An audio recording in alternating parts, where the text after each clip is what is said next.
થયા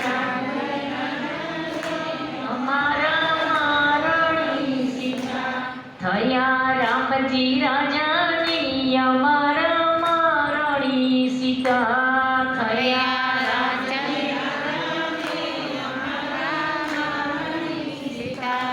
ભગવાન રામજી રાજા બન્યા. આખી અયોધ્યામાં આનંદ છવાયો. સમય સુંદર રીતે વ્યતીત થવા લાગ્યો. ભગવાને બધાને વિદાય આપી. હે રીછ વાંદરાઓ, તમારે પરિવાર બધા પોતપોતાની ઘેર જાય, પોતાની ફરજ બજાવે.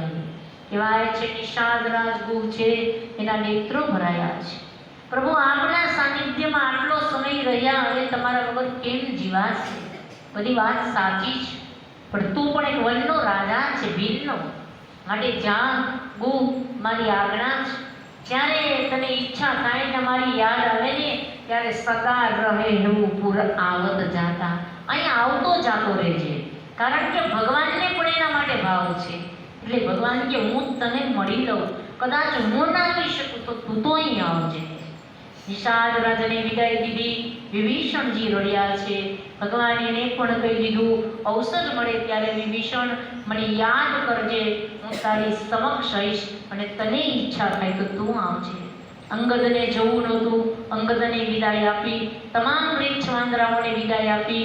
પણ શાસ્ત્રમાં લખાયું, પુણ્ય પુંજ પવન કુમારા. હનુમાનજી મહારાજના એકના જ પુણ્ય એટલા હતા કે રામથી દૂર જવાનો વખત એને નથી આવ્યો. હનુમાનજી ચિરંજીવી છે, હનુમાનજી અજર અમર છે. હનુમાનજીને વૃદ્ધાવસ્થા એની પાસે આવતી નથી. હનુમાનજી આખી અયોધ્યાની અંદર જેટલા રીછ વાંદરાઓ એના બધા કરતા બળભાગી છે. એક વખત કૌશલ્યા માતાએ એને મણિઓની માળા આપી છે, મણિના મોતી. ત્યારે હનુમાનજી મહારાજે લઈ દાંતમાં મુખમાં નાખે, તોડી નાખી દે. જેટલા પારા બધા તોડી નાખ્યા. લક્ષ્મણજી કહેવા લાગ્યા, ગમે તો આ વાનર કહેવાય, ચંચળ કહેવાય, આ મણીની કિંમત શું હોય, આને શું ખબર પડે? ત્યારે હનુમાનજી મહારાજને પૂછે કે માળા તોડી નાખી, આ કૌશલ્યમાં એ આપી, તને એની કિંમતની ખબર છે? કે મારી એનું કોઈ મૂલ્ય નથી. કેમ? એમાં રામ નથી. તારો તોડું તેમાં ભગવાન તો હોવા જોઈએ, તો તારામાં રામ છે? કોઈ એવું કહે છે કે હા છે. અને હનુમાનજી મહારાજે જ્યાં છાતી ચીરી તો એમાં સીતારામના દર્શન થયા હતા. ત્યારથી જ કહેવાયું, ઘણા નથી કહેતા થોડા હનુમાન છીએ, પણ હનુમાનજી સીતા અને રામને પોતાના હૃદયમાં રાખ્યા છે. એક કથા પણ અહીંયા લખાણી છે. ભીમના અહંકારને તોડ્યો છે. ભીમને અભિમાન હતું કે હું એક જ મહાન છું. અને હનુમાનજી મહારાજના પૂંછને હટાવવા ગયો, પણ ભીમ કાંઈ હટાવી શક્યો નહોતો. અને છેવટે એમ થયું કે આ વાનર નહીં, આ નક્કી હનુમાન જ છે. ભીમે વાયુપુત્ર અને હનુમાને વાયુપુત્ર છે. બંને ભાઈઓ મળ્યા છે અને ભીમના ગર્વને હનુમાનજી મહારાજે તોડી નાખ્યો. ભગવાન શ્રી કૃષ્ણએ, ભગવાન રામે આજ્ઞા કરી હતી કે કૃષ્ણ અવતાર જ્યારે ધારણ કરું ત્યારે હનુમાનજી મહારાજથી ધજામાં છે અર્જુનની. અર્જુનની ધજામાં જો હનુમાનજી ન હોત ને તો કેવા કેવા મોટા યોદ્ધાઓ હતા. એ અર્જુનના રથને સળગાવી દે, પણ હનુમાનજીની હોય ત્યાં આગ આવી શકતી નથી. એટલે અર્જુન બચી ગયો છે. ભગવાન શ્રી કૃષ્ણ કહે છે, એટલા માટે તો કહેવાનું કે ચારો યુગ પરતાપ તુમ્હારા. શ્રી રામ જય રામ, જય જય રામ. હે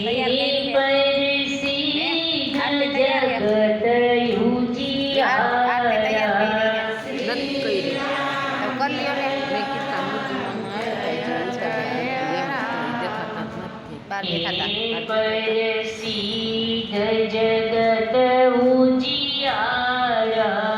શ્રી રામ જય રામ, જય જય રામ. ભગવાન રામજીના રામા અવતારમાં ત્રેતા યુગમાં હનુમાનજી મહારાજ હતા, અને અત્યારે કળિયુગમાં પણ છે, ને દ્વાપર યુગમાં ભગવાન શ્રી કૃષ્ણ જે રથ હાંકતા હતા એની ધજાની અંદર પણ હનુમાનજી મહારાજનો વાસ હતો.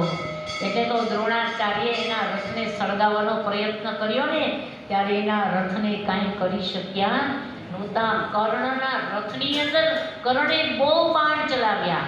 હનુમાનજી મહારાજ ધજામાંથી કૂદીને કર્ણના રથ ઉપર ગયા ને ત્યાં એમ કહેવાય છે કે એના રથના કટકે કટકાવો થઈ ગયા અને કર્ણ નીચે પડી ગયો હતો. હનુમાનજી વિચાર કરતા હતા કે તું ટણક ટોળીમાં ભળી ગયો છો કર્ણ.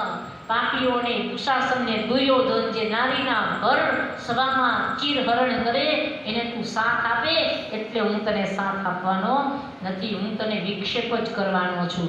કારણ કે હનુમાનજી હંમેશા સત્યને સાથ આપે છે અને અર્જુનની ધજામાં રહેવાથી બધી જ રીતે એને અર્જુનનો બચાવ કર્યો.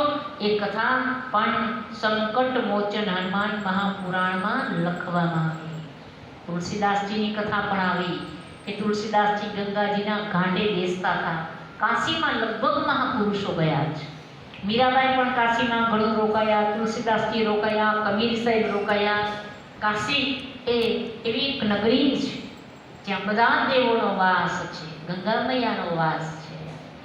એટલે અને રાજાએ વરદાન માંગેલું છે કાશીના રાજાએ કે કાયમને માટે તમારે કાશી નગરીમાં વાસ કરવો પડશે. મહાદેવને કે તમે છોડી જઈ શકશો નહીં. એટલે મહાદેવનો વાસ કાશી નગરીમાં છે.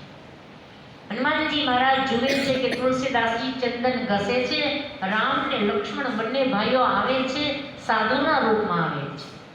એટલે તુલસીદાસજીની પાસે કહે છે કે તમારી પાસે ચંદન ઘસેલું, અમારે તિલક કરવું.